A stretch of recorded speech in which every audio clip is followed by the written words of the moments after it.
The Holy Gospel of our Lord Jesus Christ according to Luke. Glory to you, Lord Christ. Large crowds were traveling with Jesus.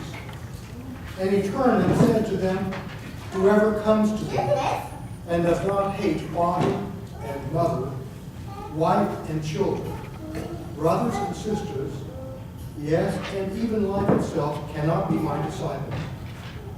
Whoever does not carry the cross and follow me cannot be my disciple. For which of you, intending to build a tower, does not first sit down and estimate the cost, to see whether he has enough to complete it?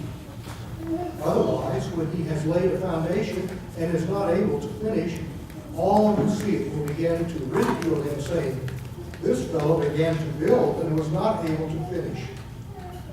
Or what king, going out to wage war against another king, will not sit down first and consider whether he is able with 10,000 to oppose the one who comes against him with 20,000? If he cannot, then while the other is still far away, he sends a delegation and asks for the terms of peace. So therefore, none of you can become my disciple if you do not give up all your possessions. The Gospel of the Lord. Praise to you, Lord Christ. Any children wishing to join Carol for godly play can go with her to the great hall.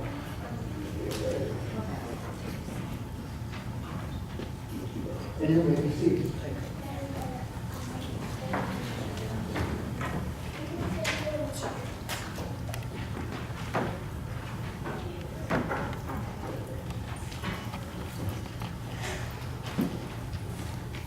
The word that came to Jeremiah from the Lord.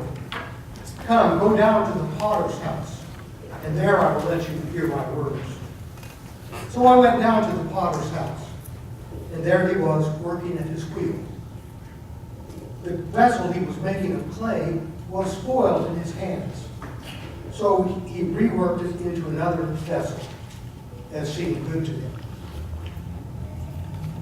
Have you ever had a shattering experience?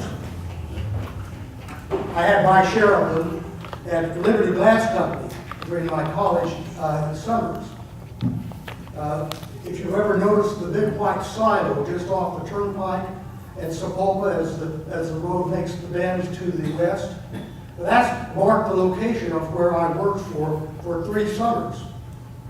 Now, in a factory with 4 massive furnaces operating at 1,600 degrees Fahrenheit, you might say I had a primo job.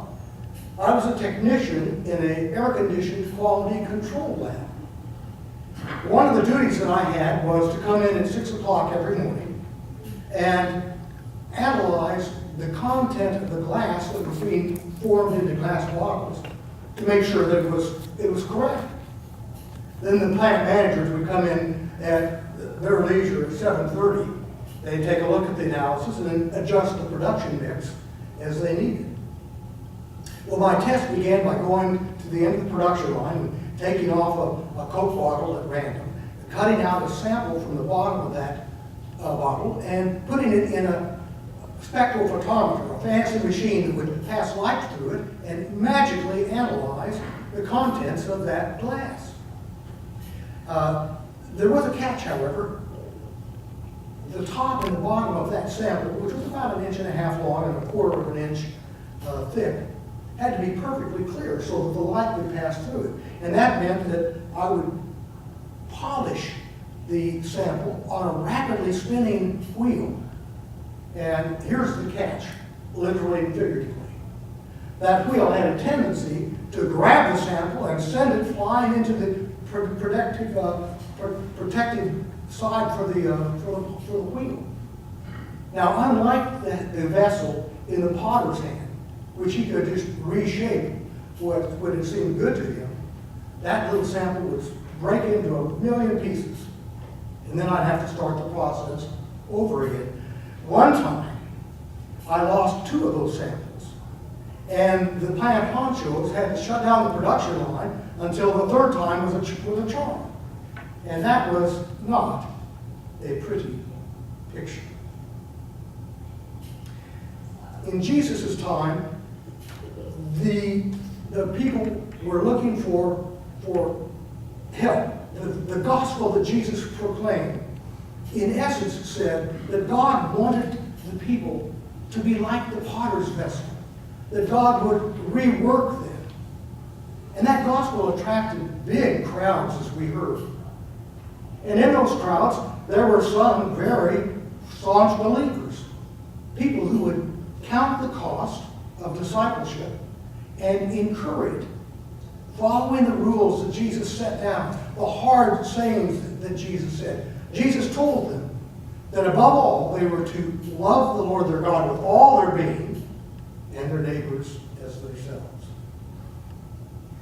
Those crowds also included marginal believers and even some people who were just curious about what this radical preacher, prophet was saying. For those people, they were more susceptible to be shattered by Jesus' demands that they hate their possessions and give them away and all of that. And they were likely to turn away from Jesus and not to follow him. They couldn't bear the thought of the enormous cost of reordering their lives according to total commitment to God. In Jesus' time, personal wealth was measured by your relationships, especially your relationships to your family. Now, that's according to a fellow named Brian Knowles, who writes about things Hebrew. Well, our gospel today kind of underscores that, doesn't it? It says you must hate your mother and your father. Well, preachers love this passage to preach from. And your sisters and your brothers. Above all, the passage says you are to hate them. Those were difficult and hard sayings for Jesus. The people found it very difficult to follow those. And personal worth, as I said, was measured by your family relationships. Now, in our time, we know what personal worth is measured by. It's measured by how much money we have, how many goods we have, how much power we have. As some of you know, my personal worth stems primarily from my relationship with my family, and especially with Carol. Now, that's a Hebrew mind, okay? Power and worth deriving from relationships. And maybe I'm a little schizophrenic too, because those of you who know me know that I love my possessions. I love my car. I love my house. And oh yes, there are those electronic gadgets. Do I love my iPhone more than I love God? Why, of course not. Do I talk to my iPhone more than I talk to God? Oops. Looks like I've been convicted. How about you? Jesus, oh, by the way, it's not just material possessions which get in the way of our total commitment to God. It's also how we spend our time and our energy. Every month, I go to a spiritual director. As the term implies, this lady helps me check into the spiritual side of my life. A couple of weeks ago, I was meeting with her, and we talked for about an hour about various matters, some important and some trivial. And then she nailed me. She said, "Bill, how's your spirit doing?" Well, in a word of honesty, I said, to be honest with you, I'm too busy to spend much time on my spirit. This wise woman correctly noted, she says, "Well, I know how much you love your job, and I know how much you love to be busy. But it could be that you're too attached to your busyness." That's the sort of thing that Jesus was talking about. And it's not just our jobs, our vocations, which can get in the way of us being totally committed to God.